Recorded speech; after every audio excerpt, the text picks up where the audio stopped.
Angalia chini. Sema sikustahili. Sikustahili kuitwa mwana. Ni kwa neema. Ni kwa neema na upendo. Roho yangu naweka kwa. Roho yangu naweka kwako. Iwe chombo nikutukuze. Iwe chombo.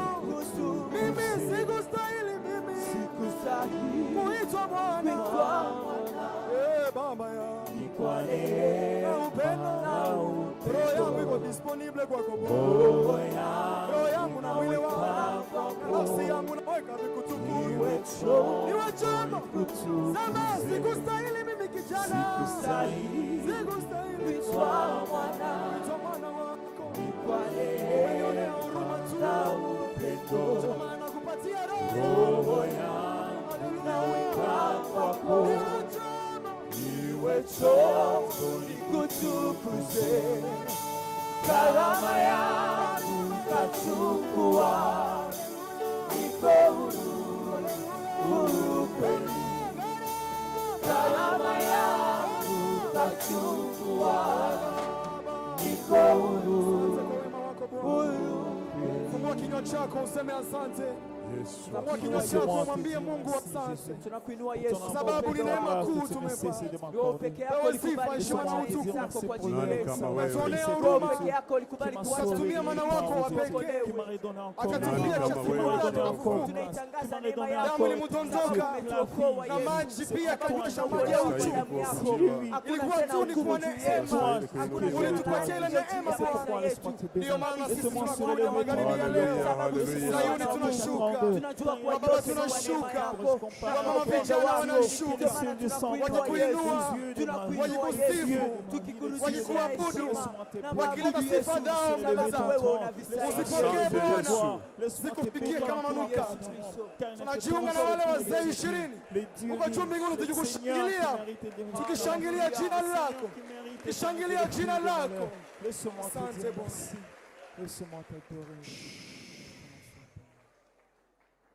Amen. Tengeneza makofi yako ikusanye kwa ajili ya Bwana.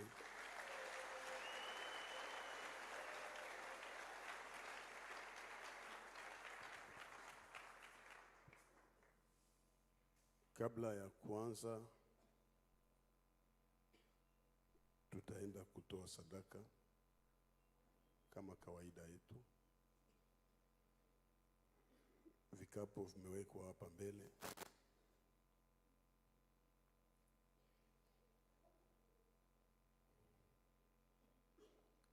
Uaminifu wa 10, wale ambao Mungu aliwabariki wana moja ya 10 ndio wameanza, na nimekuja na mwimbaji Ishara angesogea kutuimbia kwa kipindi hiki.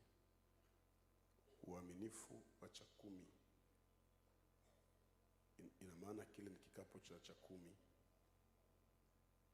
Karibu.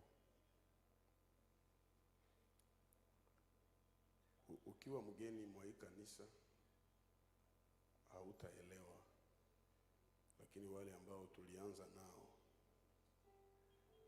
wanaelewa kwamba ni vile tunatembea.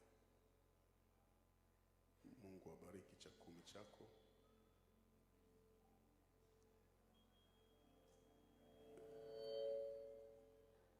Nimeona upungufu mkubwa wa Kristo watu wake 10.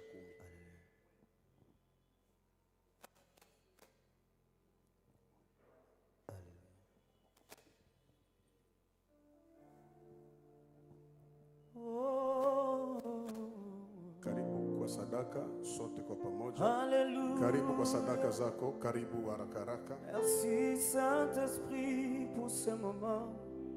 Saint-Esprit, nous nous confions en toi. Oh, Saint-Esprit, prends place en Seigneur. Quand tu descends, oui, tout s'arrête. Il y a transfert entre ciel et terre.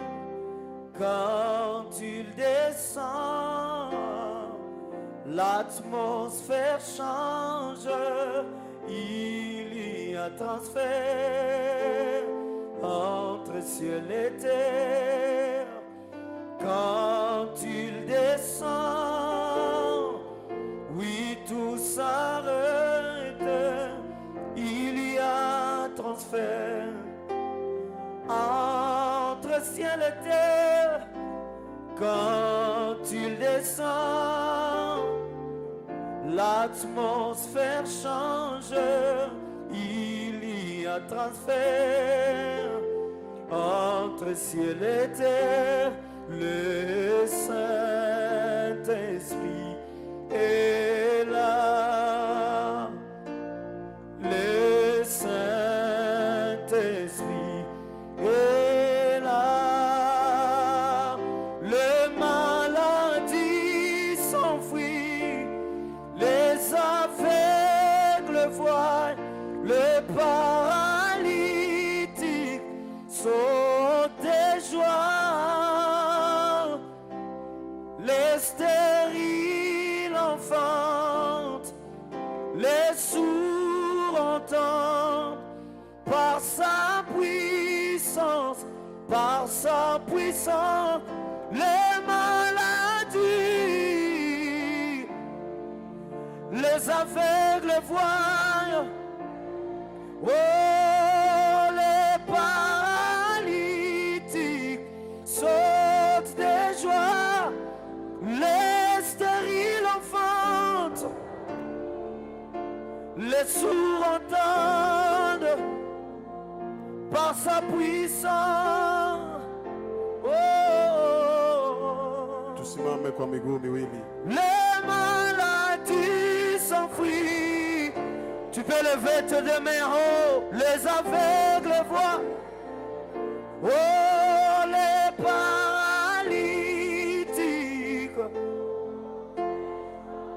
Oh, les stériles enfants. Les sourds entendent par sa puissance.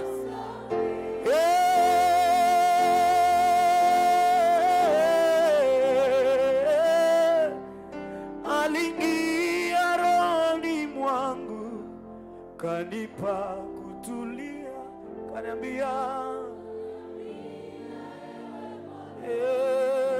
usini alingia Yesu kanipa, kaniambia mimi usilie, ninajua ninajua mimi nitazi bila Yesu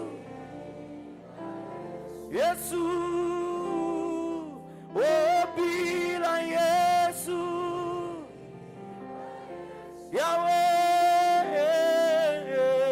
Yahweh, ndani ya Kristo ninaweka, sijui bila wewe Bwana wangu we. Mimi ndani ya Kristo ninaweka, mimi sijui bila wewe Bwana wangu we. Kwa sauti Yahweh, Yahweh, oh Yahweh, Yahweh, ningekuwa wapi? Yahweh, Yahweh, wewe ni yote, oh Yahweh, Yahweh, ndani ya Kristo ninaweza. Yesu, asante kwa jioni ya leo. Sijui bila wewe Bwana wangu we. Mikono iwe juu, tumwambie Mungu asante kwa mkutano. Asante Yesu. Asante Bwana. Jehova, wewe ni Mungu usiyeshindwa na usiyebadilika. Asante Bwana. Mkutano huu utangulike Nyakati na majira ni wewe. na utubariki Mungu wa nyakati kwa namna isiyokuwa ya kawaida. Haleluya. Kila aliye hapa, Mungu badilishe maisha yake. Haleluya. Utukufu ni wako, Haleluya. heshima ni zako Bwana, Asante Yesu. na mamlaka ni yako, Asante Bwana. katika jina la Yesu. Oh yes. Amen. Amen. Tuko wima tunasoma Kumbukumbu la Torati. Mtengenezewe sauti mkiingia uzito kidogo. Kwanza hiza hapa mbele. Kumbukumbu la Torati 26 mstari wa kwanza peke yake. Na itakuwa ukishaingia katika nchi akupayo Bwana Mungu wako iwe urithi na kuimiliki na kukaa ndani yake. Amen. Tunaweza kaa. Kama wewe ni msomaji mzuri wa Biblia, utaelewa mahali naishia. Wanaweka point juu, alafu wanaweka virgin chini. Inamaanisha ni msemo ambao unatakiwa kuendelea. Nimshukuru Mungu kuwa Sayuni kwetu baada ya miaka mingi au miezi mingi sijui. Nilikuwa kwa kazi nyingi sana Goma na miji na vijiji nyingine, na Mungu ameruhusu leo tuwe hapa. Niseme asante kwa mchungaji mpya na ambaye anajaa neema, kwa mwaliko, na wazee wa kanisa, wakubwa wangu, baba zetu waliotutangulia. Mwenyezi Mungu awabariki sana. Niseme asante kwa nyote ambao mmefika magharibi ya leo. Unapita chini ya mvua, naamini Mungu atakubariki. Sikuja peke yangu, umati wameshaukaribisha na wengine watumishi wako kule. Nafikiri kesho utakuwa na muda mzuri wa kukaribishana, na nimpokee Askofu Bailo wa Calvary Temple. Asimame tumkaribishe. Alifika nyuma. Makofi kwa ajili ya Yesu.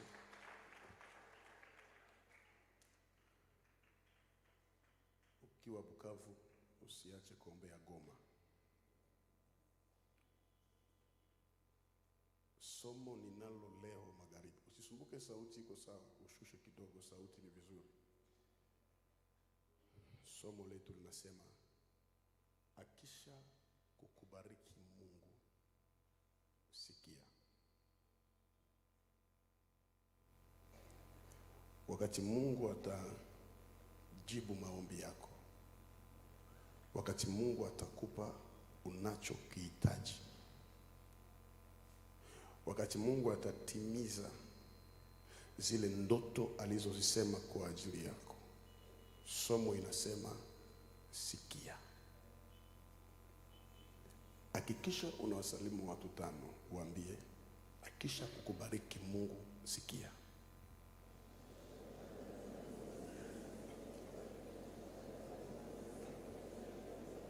Eneza watu 5.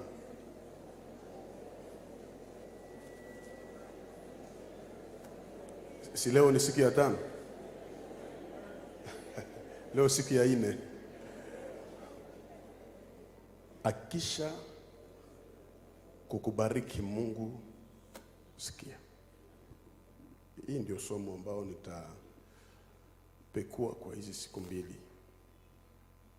Wangapi wana Biblia zao waweke juu?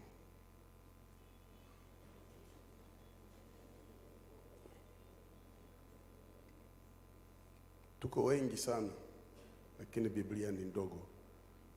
Ni kama ujumbe wa mzee haujafika bado kwenu. Walio juu huko wana Biblia wafanye hivi. hapa njoo bashaji ya Yesu vyote. Na ni wengi lakini hakuna mtu na Biblia. Nikose hao wachache juu walio na Biblia wafanye hivi. Ni umoja atakuwa kiongozi wao.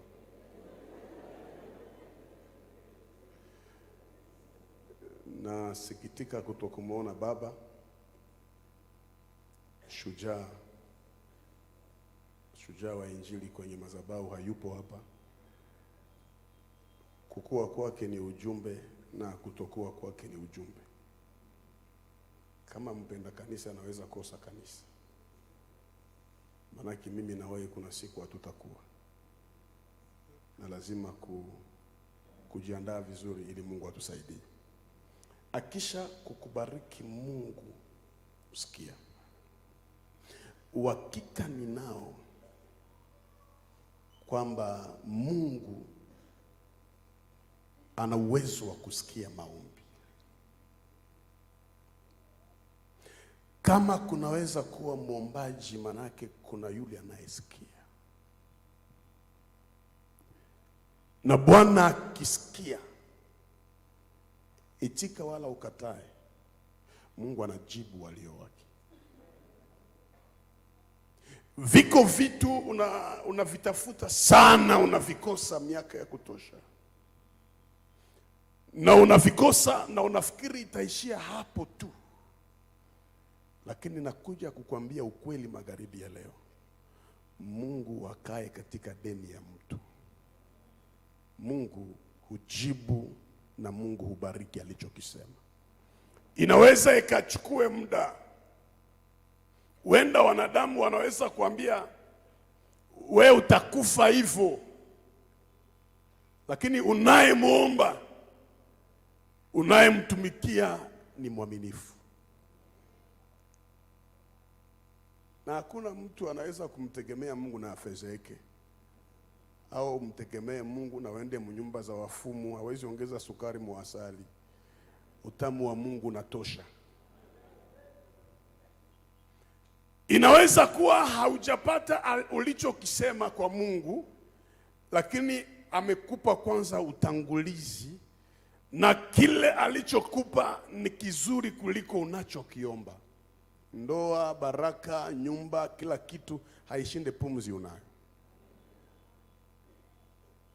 Manyumba, magari, safari haishinde wokovu unayo. Kwa hiyo kuna wakati tunaweza kumwomba Mungu sana, Mungu nikumbuke nipe pesa. Kumbe ni pumzi kwanza Mungu anakupa. Na sisi tunasema Mungu hajanijibia. Na unasema Mungu hajakujibia na pumzi ambao ni jibu.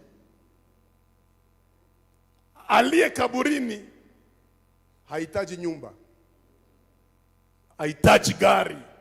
Labda angelipata fursa ya kuwa kama wewe, angemwambia Mungu asante. Kwa hiyo uhakika mimi ninao, nimemwona Mungu katika maisha yangu. Mungu afuatane na maneno ya watu. Mungu hana mshauri. Akitaka kuinua mtu, akitaka kumbariki mtu, hakuna kinachoweza kuzuia. Na utoke hapa na ile ujasiri magharibi ya leo kwamba Mungu anajibu. Mungu anatenda. Mungu iko sana. Niseme mfano Kongo. Unaona Kongo, tulisha marshe Goma, MONUSCO iende. MONUSCO iendake malgré vita. Kwa sababu zaidi ya vita kuna dhahabu. Ushona watu wanafukuziwa wanakataa.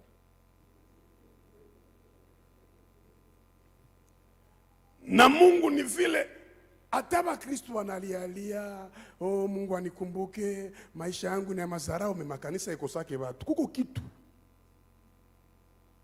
Uangalie kwenye ma-TV watu wanamwabudu. Kuna kitu walishakaona kwa Mungu. Tumekiona kitu. Hatuwezi bana Mungu kwa bure. Kuna kitu tulishaona kwa Mungu.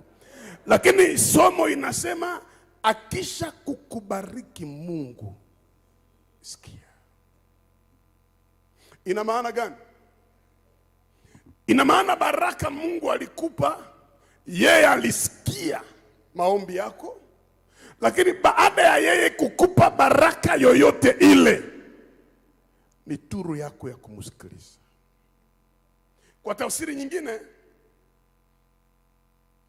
baraka za Mungu mara mingi zikifika zinawafunga watu masikio. Mtu anabadilika, mtu anahama kanisa, mtu anachanga Mungu na miungu. Na wengi walipata shida hata kwenye Biblia. Nikupe mifano iliyo hai.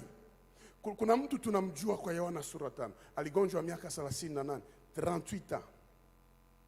Hana mtu wa kumtia majini alivyosema mwenyewe. Alisubiri maji ya chini msaidie, ilikosekana, kumbe maji ya juu atakuja. Alisubiri aloane kwanza ndio apone, kumbe ilibidi apone bila kuloana. Alisubiri akuwe wa kwanza kumstari ili aingie majini, kumbe kuna mtu alisema wa mwisho atakuwa wa kwanza. Na maandiko nasema ilikuwa siku ya Sabato. Yesu akamtokea akamwambia, unahitaji kuwa mzima? Alijibu, sina mtu wa kuniweka majini. Majibu yake kumvunja Yesu moyo. Alimwambia, simama, chukua kitanda chako, hapana uende. Prends ton lit, lève-toi et marche. Kama utakuwa unajua Kifaransa vizuri, prends ton lit, lève-toi et marche ne veut pas dire prends ton lit, lève-toi et va. Sijui naeleweka vizuri. Simama, chukua kitanda chako, utembee. Haimaanishe simama, chukua kitanda chako. Sasa huyu jamaa yeye akuisikiaka bien. Yesu alisikia prends ton lit, lève-toi. Hata mimi nimefanya mikutano vilema, nawaambia mkuje hapa ili tujue amepona. Lazima afanye nini? Kutembea haimaanishe. Sasa huyu yeye akusikiaka. Yesu alimwambia prends ton lit, lève-toi et marche. Akatia tu mkichwa akasema muro, na kama mtaniona tena manake sikupona. Na sana fika mbele, Wafarisayo wakamuuliza, nani aliyekwambia uchukue kitanda? Kwa sababu hajui aliyemwambia achukue kitanda. Unasikia majibu yake, alisema nini? Aliyeniponya. Soma Biblia vizuri. Aliyeniponya. Kwa tafsiri nyingine, hata mimi simjue. Aliyeniponya ndiye aliniambia nichukue. Ile ni roho gani ya ukosa hata shukrani? Aliyeniponya. Unaambia mtu mwenye anakutosha hospitali ya 38 bila facture, mais akumverifie. Hakutaka kujua ni nani. Kuna watu walikuja Sayuni kutafuta ndoa, walipoipata wakaenda kuliko watembee. Kuna watu walikuja kutafuta miujiza, na huyu jamaa alishindwa kuexplike watu ni nani aliyeniponya. Alishindwa. Lakini kuna mtu alinibariki kwa Biblia, Marko sura 5:25, mwanamke aliyevuja damu. Biblia nasema aligusa pindo ya vazi ya Yesu, na baada ya kugusa pindo ya vazi ya Yesu hakwenda. Utasoma Biblia yako itakubariki sana. Alikuwa anavuja damu miaka 12, na akasema nikigusa pindo ya Yesu nitapona. Na ukisoma Biblia vizuri, asema alipogusa pindo ya vazi ya Yesu, pale pale damu yake ikakauka. Lakini baada ya kugusa pindo ya vazi ya Yesu, baada ya kupona, baada ya kupata majibu, akakaa mkutano. Kisha Yesu akasema hivi, kuna mtu aliyenigusa. Watu wakaangalia, mwanamke akatia mikono juu. Kisha Yesu akamwambia, binti, imani yako imekuponya. Akaongeza akasema, ugonjwa huu usikurudilie tena. Kwa tafsiri nyingine, angelienda. Sijui tunaeleweka vizuri. Angelienda ile ugonjwa. Ambia ndugu yako, atakapokutendea Mungu sikia.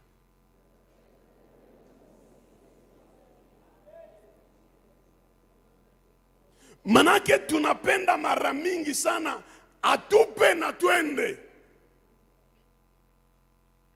atupe na tuiache imani.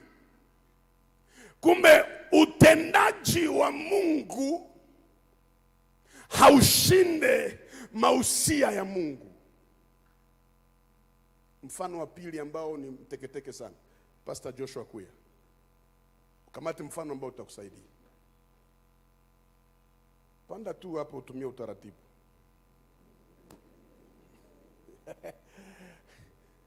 Hii Biblia ni ya kwangu, lakini si ya makaratasi. Huyu jamaa anaitamani, ananiambia mwalimu nipe ile iPad. Mimi nasikia, nampa. Huyu sana aenda aitiki akatale iPad, ma telefoni za leo mko kodi.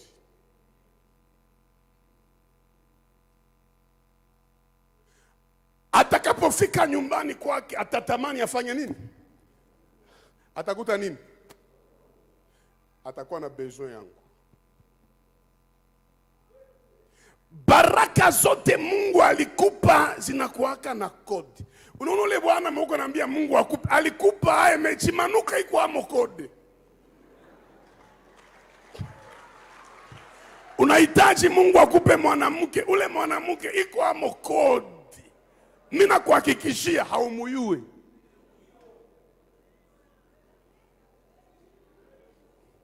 Uko na mtu mnyumba mwenye anaweza sirika na hakuna kemulianzia yako. Sasa we bahati mbaya ulipata karama, ulipata ndoa, ulipata upako, ukakimbia, kumbe ukaenda na kope yenye iko amo. Mgeuke tena mwambie atakapokutendea Mungu sikia.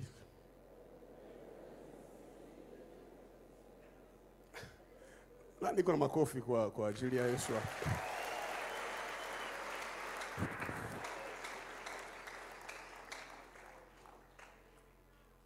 Mama yake na Manoa anahitaji mtoto, lakini mtoto mwatazaliwa iko kode, na lazima Mungu ndiye amupe kode ya kusema asinyolewe huyu mtoto.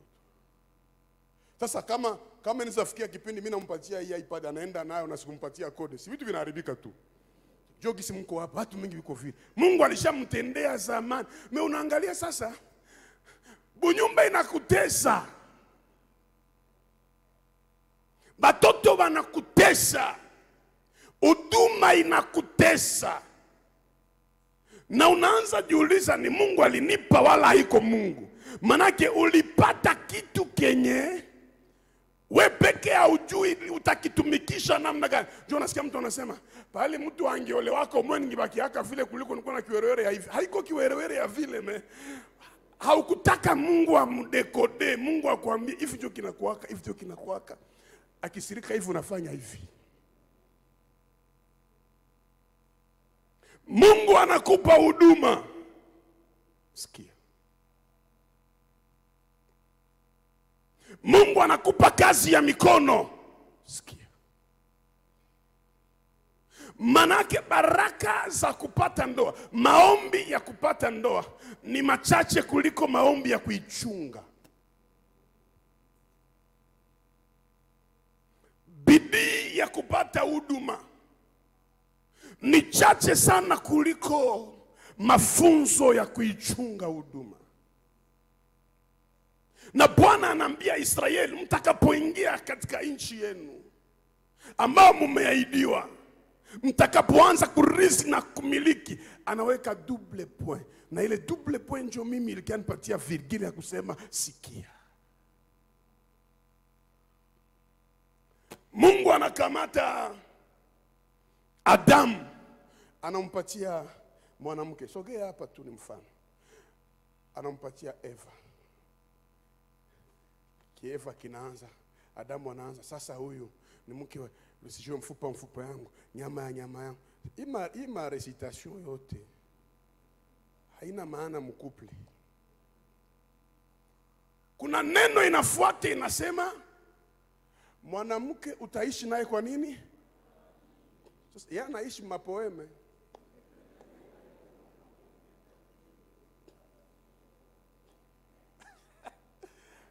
Nimesema Goma hivi kitu kikubwa sana. Nikasema hivi, mtu asikwambia yake anaharibika juu ya huyu. Kama tuko kuharibika manake, ambia ndugu yako siwezi haribika juu yako. Okay, mara mingi tunasemaka sema shetani aliniiba zamu. Ndio vile tunasemaka. Mena mbele shetani akuwe shetani, alikuwa malaika. Nani ndio shetani wa shetani? Nani ndio maligeuza shetani shetani? Manake mtu iko victime wa madecision na mashwa zake. Hapana singizia. Akosia mnielewe. Shetani alikuwa nani? Sasa alikuwa malaika, kulikuwa shetani. Nani ndio shetani wake? Maki ukitaka kuharibika unaweza haribika, na ukitaka kubarikiwa we mwenyewe tu. Vile tu umetia miguu hapa magharibi ya leo, hauwezi rudia vile umeingia hapa, kwa sababu uko victime wa decision zako. Tumoja nipe amen zaidi ya jirani yake. Sona kusema ile amen ya vile ni wewe tu. Haiko shetani, haiko nini, ni makiburi zako tu. Sema amen zaidi ya kawaida. Geukia tena mwambie jirani, akikubariki Mungu sikia.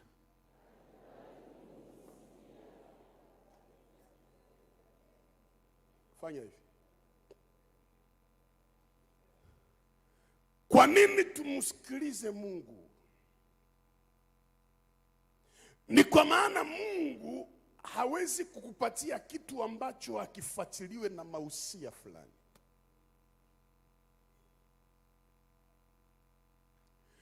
Kuzaliwa kwa Yesu kuna mausia fulani. Kuzaliwa kwa Samsoni kuna mausia fulani. Bwana akikupa huduma kuna vikatazo fulani. Mliona hapo nilifanya karibuni miaka 2 au miaka 3 sionekane. Kuna kitu Mungu aliniambia. Niende Goma, nifanye kazi aliyoniitia pale. Kwa sababu sionekane huku. Bukavu kama hauonekane, maana ulishaanguka. Vile vinavijua, sina hata besoin kuuliza. Tulibambiani. Aisha. Asi ilikuwa ni moto ya sitaisha. Akose tate yako, mimi sitaisha. Hata makanisa za huko kama tulisafiri aonekane manake hashaikana imani. Mtu anaweza kuwa haonekane kumbe ana kazi nyingine iko anafanya. Kanisa ilikuwa inapanga. Na huyu mzee baba Kabunga kwangu ni mlango ya baraka na neema kubwa. Kuna watu ukikutana nao maisha yako yanabadilika. Kanisa letu lilikuwa linapanga, fikiria kile kitu. Na nilikuwa nahubiri nafanya mautoaji, makanisa zimejengwa Afrika, siwezi kuhesabu wapi na wapi. Lakini mimi kanisa lilikuwa linapanga. Na kanisa lilikuwa haliwezi kuendelea kwa sababu mhubiri mwenyewe mwenye kanisa, mchungaji anaisimamia, yeye ni enendeni hapana ikaleni. Kwa hiyo mchungaji anapokuwa enendeni, hata Wakristo nao wanakuwa nini? Enendeni. Kamsikiliza Mungu, Mungu akanambia, "Rudi ukae." Ndio maana sikuonekana. Nikaanza kazi. Kanisa walikuwa watu 200 mpaka watu 6,000. Sasa ikaomba tununue viwanja. Mpaka tunanunua viwanja zaidi ya dola 1,000,000. Mpaka hivi tunaanza jenga kanisa ya zaidi ya watu 20,000. Sasa wewe si uko unasema haonekane, kumbe iko unajenga kanisa ya 20,000 personnes. Ni kwa sababu nilisikia kenye Mungu aliniambia.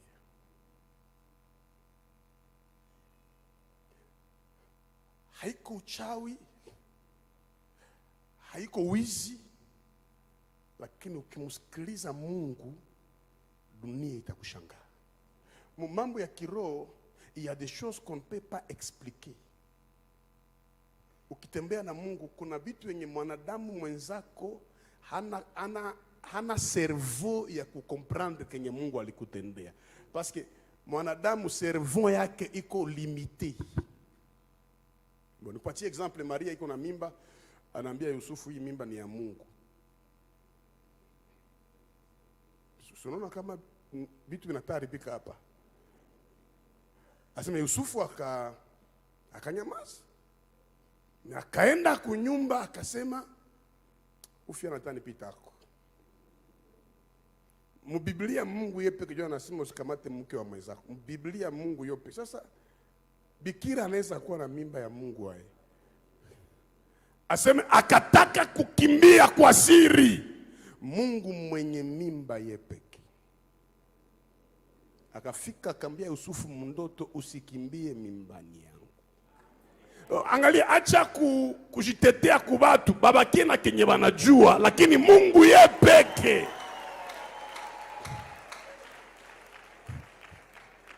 Yona analala mtumbu ya samaki siku ya kwanza, bibi yake amuone. Siku ya pili bibi yake amuone. Mtumbu ya samaki, siku ya tatu mtumbu ya samaki. Kisha anakiambia bibi yake, nilikuwa sionekane. Siku découché, mais nilikuwa njoo. Nani anaweza elewa Yona? Don't waste your time. Acha kupoteza muda ya kutaka kuelewesha mwenye hawezi kuelewesha. Et d'ailleurs nisha comprendre kama kuelewa ni choix. Kama mtu hana choix ya kukuelewa, nyibote mulisoma anglais mu primaire mu secondaire, ba mingi kunyaba yu anglais. Pourquoi? Parce que tu professeur akichomoka wa anglais, acha vile. No kenye mtu apendi, kenye mtu apendi hawezi kielewa.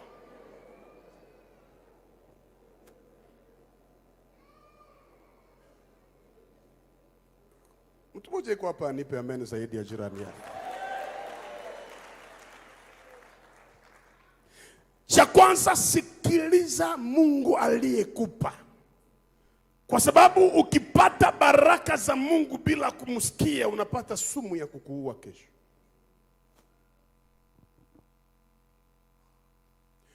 Watu wengi walichunga utakaso wakaishi maombi, lakini baada ya kupata ndoa wakafa kiroho. Watu wengi walikuwa wazuri kanisani, lakini baada ya kupata majibu wakakana imani. Kwa maana Mungu anapotubariki kitu fulani, iki kitu kinaweza kuwa kuinuka kwetu wala kuisha kwetu. Mimi nishaona mtu ananipigia simu, ananilota, ni ushuhuda zilizo hai mu confinement. Mtu ananilota, ananipigia simu, alikuwa sijui Almanya, ni Mkongomani. Anaita appel video, mimi nakata. Anaita appel video, mimi nakata. Anaita, mimi namwandikia, abaitake mtu mkubwa. Appel video na akujue. Njo kanuni. Ananitilia audio, papa, nilikuwa nagonjwa gwatre.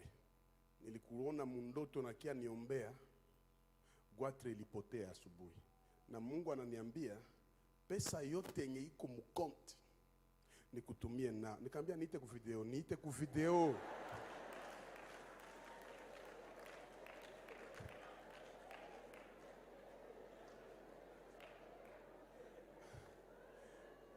Kama wewe ungefanya nini? Uona hiyo pesa? Tena pesa za mconfinement. Oh, vya dunia vitapita, vipitie kwako.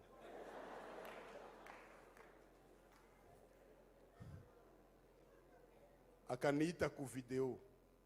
Asenjo we papa, vile ndio nilikuwa nakuona. Waache Mungu aitwe Mungu. Mungu akisema bakulote mwaibu kavu, maisha yako yanabadilika. Na pray mkutano bakulote katika jina la Yesu. Angalia. Usilotewe na maskini mwenzako. Lotewa na mtu mwatakuwa solution kwa maisha yako.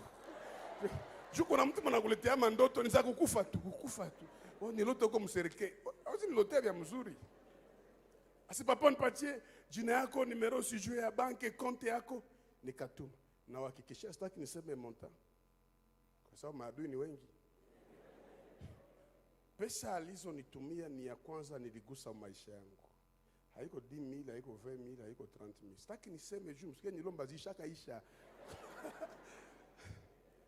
Ndipo nikaelewa kumbe Mungu anaweza kunyang'anyia kwenye mawazo yako haikuwake. Mungu akabunga afungule milango juu ya maisha yako na abariki maisha yako kwa sababu Mungu anaweza. Weka mkono juu usema utakapo nibariki Baba nitasikia.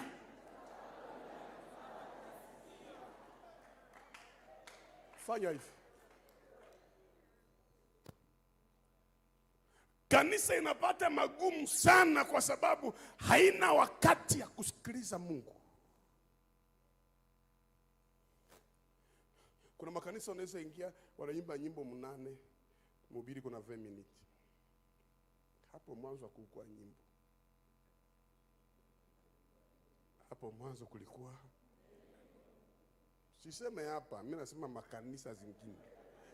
Juu hapa neno na kuwaka nafasi. Mimi si niko hapa basi mimi naweza niko mgeni hapa. Kuna makanisa unaweza fika ndani. Unajua saa ya maabudu, hata hii system ya maabudu ya hapa Mungu ayasaidie itabadilika. Saa ya maabudu watu wanakuwaka na muda wa kuabudu kisha mnaacha roho. Kuna wakati mtu anajiexprime unasikia mbingu ziko, lakini wakati unaabudu tu hawezi koma.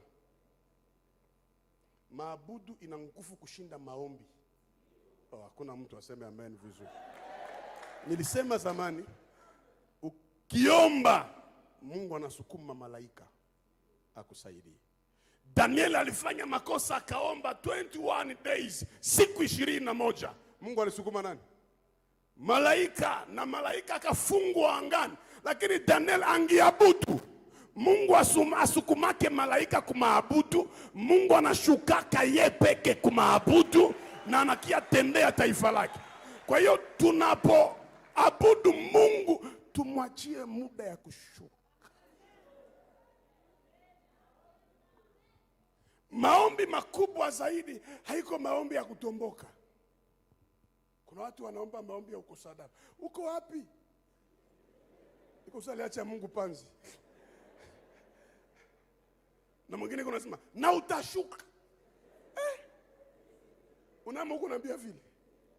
Maombi mazuri unaomba kwa utaratibu, na kuna wakati maombi kama ushapanda ngazi ya maombi unanyamazaka, unaanza sikia Mungu ndani ya moyo wako. Njoo unasikia mtu anasema amen Baba, nimepokea. Sasa wewe kama huyajua vile unafikiri unajifanyisha. Hapana.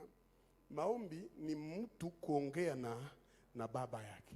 Manake Mungu anasema na wewe unafanya nini? Unasema. Sasa wewe maombi yako depuli anza hauna tata moro yote, utashuka Baba utatenda. Onekana Mungu zirika tukuka. Maadui zangu kanyaga. Sasa Mungu iko naangalia. Manake wewe unapenda tu useme.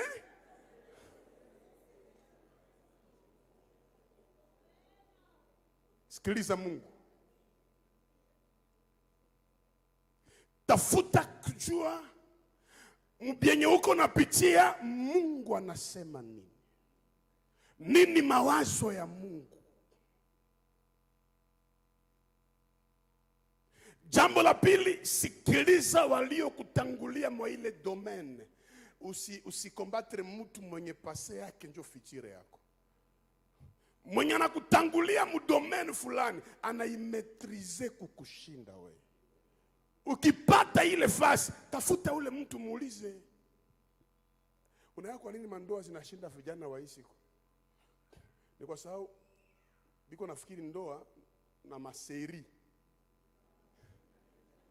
ni kitu kimoya. Sona museri amkwe bwana mbaya ni mabizu saa yote, unazunguruka huko kofi, unazunguruka mnda na wako pisine, na unasema siku ndao wa mina na bintu. Ile ni mise en scène. Ile ni entraînement. Oleo. Njoo utaona machi. Unaona mwalikuwa anakuita 10 fois par jour. Mwenye alikuwa anakutetemekea nafika kwenu saa mwenye anakia kukomunika. Anaanza kuambia mimi na regrete kuwa na wewe. Anakuambia hauko niveau yangu. Sa kama hauko prepare. Unaweza funga YouTube netia Mosofia. Kuko tumere mwa mweko na vendeza na kuambia se na bado. Bili uko napitia. Ile ngali bado nyimbo za wokovu kwa yaanza imba. Kadiri utaendelea njoo utaona. Si uko mandoa watu wanafanyaga hata ini semene basemeshane. Baache kuwa na badaganya sio ukisha okoka hawezi kuazika bongo mtu anakuazika. Unaweza kuwa unajazwa Rome mwenzako tu anakukwaza na unavimbana. Sasa mbapagani tu inakuwaka mbaya parce que mpagani kwa hata capable kufanya moi. Kitanda moja chambre moja lakini kila mtu na position yake. Na wakitaka pigana wanapigana utu mudara. Patie drape yangu.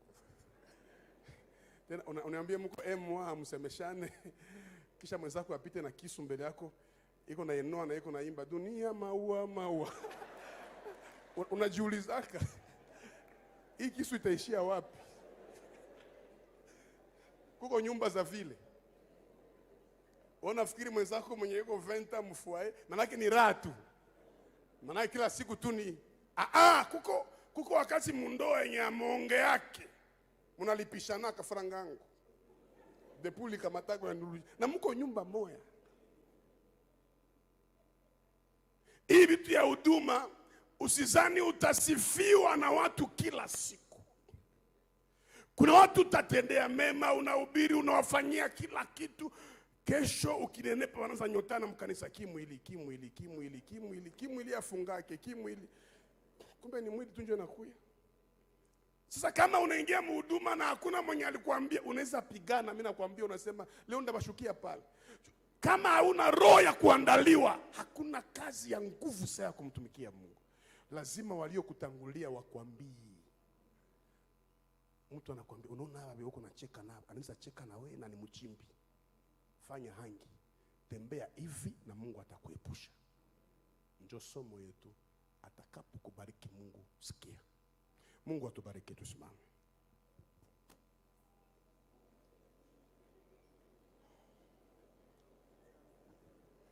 Weka mikono mbele juu. Mwambie Mungu nipo tayari utakapo nibariki nitakusikia. Karibu kwa maombi, karibu kwa maombi.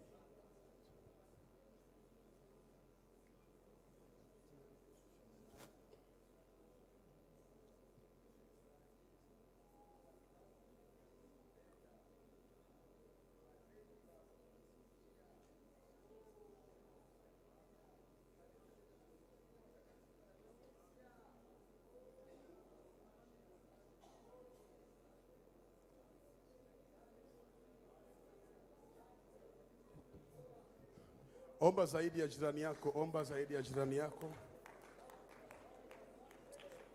Omba zaidi ya jirani yako. Yes.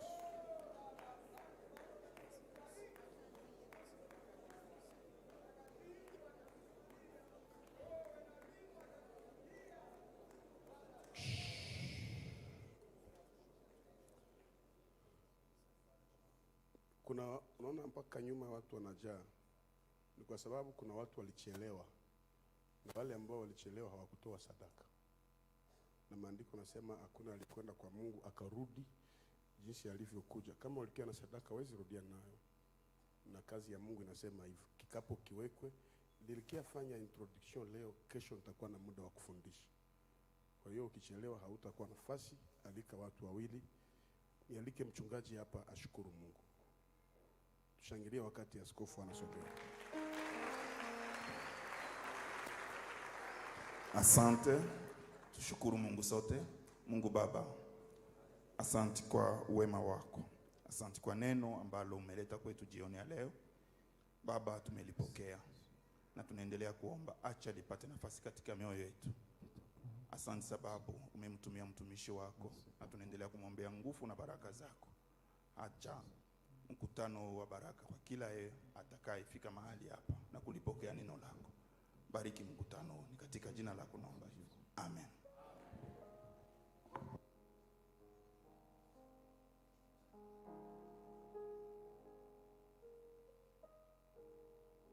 Haleluya, asante.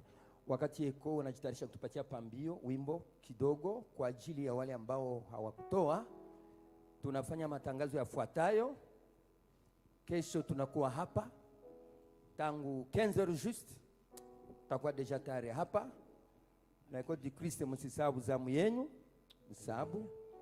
Na wale wataimba kesho ni Parapanda na Tumaini, na wale watasifu kesho ni sisi sote gisi tunakuwa hapa. Kwa ajili ya hii, washemasi mtoweka vitunga vyetu pale, mnatupatia kitu kidogo, na mara moja wale ambao hawakutoa wapate kutoa. Amen. Mtu aseme amen. Upesi kidogo.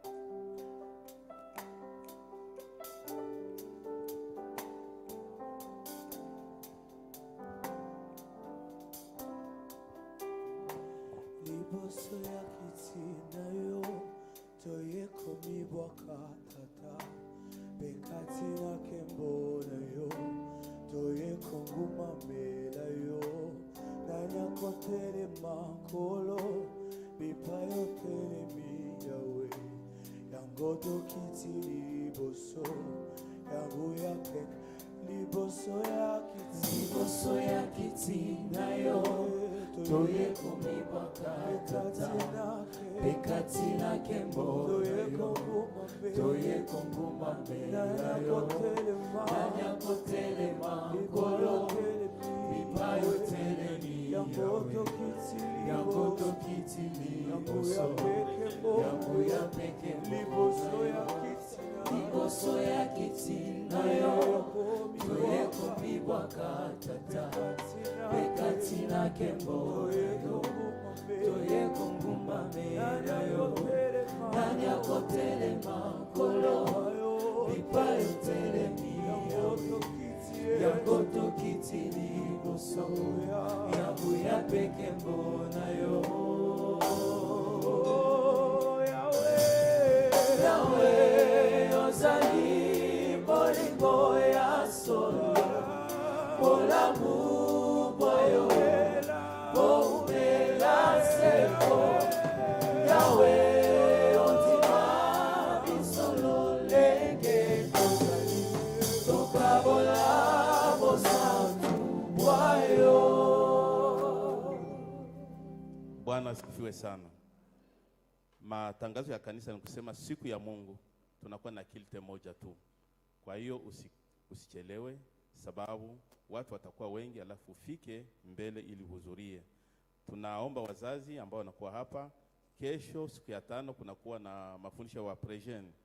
Wale wa prejeni walimu wao wanaomba kwamba kesho kisha tu mkutano watakutanana kusudi wapate mafundisho kidogo. Korali Parapanda watabaki kidogo kisha hii mkutano. Asante. Na pendo hilo kubwa yatondo. Tusimame pate mchungaji atubariki. Na kukiti za kikweli uongo oteni haleluya nipelo linalo toka moyo wangu Mungu unakuomba ijazwe dola kutele. Mchungaji atatubariki, karibu. Zile makomission zisabu kama samedi tutafanya evaluation 16h30 hapana 16h juste samedi. Asante. Asante. Tunasema asante sababu ulipata muda kuwa mahali hapa. tumeshiriki watu 2015. Jina la Bwana lipewe sifa. Sawa vile mhubiri alisema, kesho invite watu 2 ama 3 ili nao pia wapate kufika. Leo ni introduction, ni vile ameniambia, na kesho itakuwa tena mzuri zaidi kuliko leo. Basi twende nyumbani, lakini mbele twende tukumbuke wale ambao wangependa kuwa pamoja na sisi jioni ya leo lakini wameshindwa. Tukamate dakika 2 tuombee wale wadhaifu na wagonjwa, na baadaye tunaagana. Sote tuombe. Katika jina lako Bwana na Mwokozi. Tes enfants en l'église, éternel Dieu, le corps de Christ, se sentent pour son règne au ciel. C'est là, éternel Dieu, qui sont prêts à faire force de faiblesse physique. Jésus, je les sens tellement que par les yeux de ta grâce, je puisse les toucher. Et c'est que tu es capable de toucher, de transformer encore leur être, ta puissance. Tout ce qui est comme ta puissance, impossible à ta puissance. À Jésus, que tu leur guérisses dans le nom de Jésus. Tu les guéris au nom de Jésus.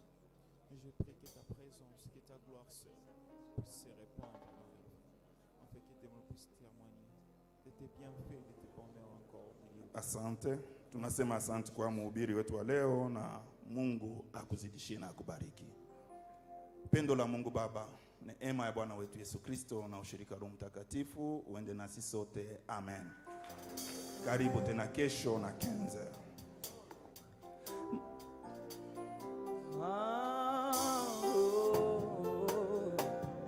Motema nange zolue, motema nange zolue, nazoko kate kokanga, nazoko kate kosela, oyo nozali Nzambe, fidèle bomo inanga, motema nanga, motema nange zolue, mama mama mama, motema nange zolue, nazoko kate